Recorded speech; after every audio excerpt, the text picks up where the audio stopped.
Good morning everyone, welcome back to my channel. কেমন আছো সবাই? আশা করি ভীষণ ভালো আছো। আমিও কিন্তু বেশ ভালো আছি। সকাল বাজে এখন 7:30। ঘুম থেকে উঠেছি প্রায় কটা, তখন 6:30 মতো বাজে। আমি ঘুম থেকে উঠে রেডি হয়ে গেছি, আর তারপর ছেলেকে ঘুম থেকে তুলে ওকে রেডি করে দিলাম।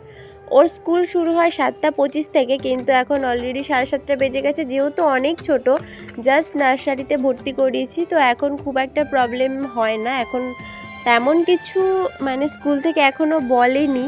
আর এই যে ওকে টিফিন খাওয়াতে বসেছিলাম। স্কুলে এসে না অনেকক্ষণ বসে থাকতে হয় বলে অনেক বেশি বোর লাগে, কারণ ও এখনও ঠিকঠাক নেই।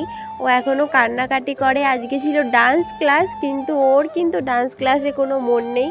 ও লজ্জা পাচ্ছে। ও বলতে চাইছে আমি নাকি স্কুলে গিয়েও ওকে ওখানে ডান্স শেখাবো। সেটা কি সম্ভব বলো? ম্যামরা ওখানে রয়েছে, ওনারাই তো ওকে ডান্সটা শেখাবে। বাড়িতে না হয় আমি করিয়ে দিলাম, কিন্তু ওখানে তো সম্ভব না। এই দেখো, যাই হোক, আমি বাড়িতে চলে এসেছি। তারপর একটু বসে নিলাম, কারণ বাইরে যা সাংঘাতিক রোদ, সম্ভব না। এসে বিছানা টিছানা গুছিয়ে একটু চা খেয়ে নিচ্ছি। সকালবেলা একদম খালি পেটে বেরোতে হয়।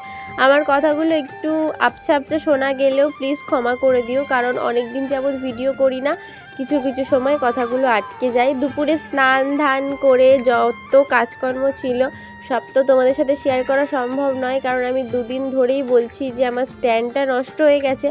স্ট্যান্ডটা নষ্ট হয়ে যাওয়ার কারণে একটু তো প্রবলেম হচ্ছেই বলতে পারো। আর এখন ছাদে এসে ভয়েস ওভার দিচ্ছি। এখন বাজে কটা জানো? এখন বাজে এই 6:30 মতো। আর আমার ছেলের গলা, ওই দেখো, আমার ছেলের গলা পাশ থেকে সব সময় শোনা যাবে।